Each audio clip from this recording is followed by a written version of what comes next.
রায়পুরের পৌরসভার সীমান্তবর্তী border highway যেন একটি ময়লার ভাগাড়। সড়কের পাশে খোলা স্থানে ফেলা বর্জ্য পচে বাতাসে ছড়াচ্ছে দুর্গন্ধ। দিনের পর দিন খোলা স্থানে এভাবে ময়লা আবর্জনা স্তূপ করে রাখায় নাকাল এ অঞ্চলের মানুষজন সহ চলাচলকারীরা। বিষয়টির জন্য দুঃখ প্রকাশ করলেন পৌর প্রশাসক নাজিম উদ্দিন রিয়াদের প্রতিবেদন জানাচ্ছেন বুশরাত জাহান।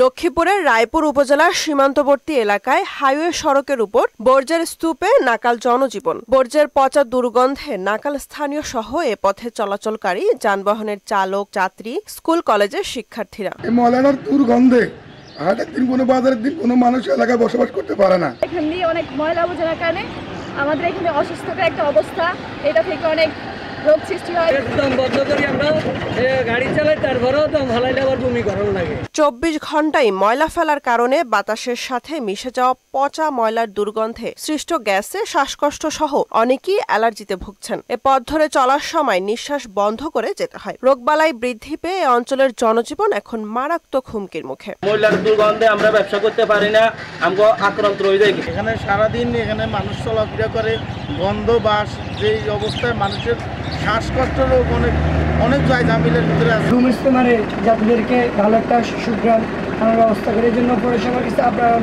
যে ময়লাগুলো অতি তাড়াতাড়ি যেন এই জায়গা থেকে সরিয়ে নেয়। বিষয়টি নিয়ে রায়পুর পৌর প্রশাসন অবগত আছে জানিয়ে পৌর প্রশাসক জানালেন, অন্য কোনো জায়গা না থাকায় বাধ্য হয়ে এখানে ময়লা ফেলতে হচ্ছে। বললেন, ময়লা ডাম্পিং এর জন্য সরকারি বরাদ্দ রয়েছে, ব্যবস্থা নেওয়া হবে। রায়পুরের ভিতরে এরকম কোনো জায়গা নাই যেখানে আমরা এই ময়লাগুলো নিয়ে আমরা স্টোর করতে পারি। তবে একটা ভালো নিউজ হচ্ছে, আমাদের IUIGP প্রকল্প বা সরকারিভাবে আমরা একটা বরাদ্দ আমাদের রয়েছে এই ডাম্পিং স্টেশন করার জন্য।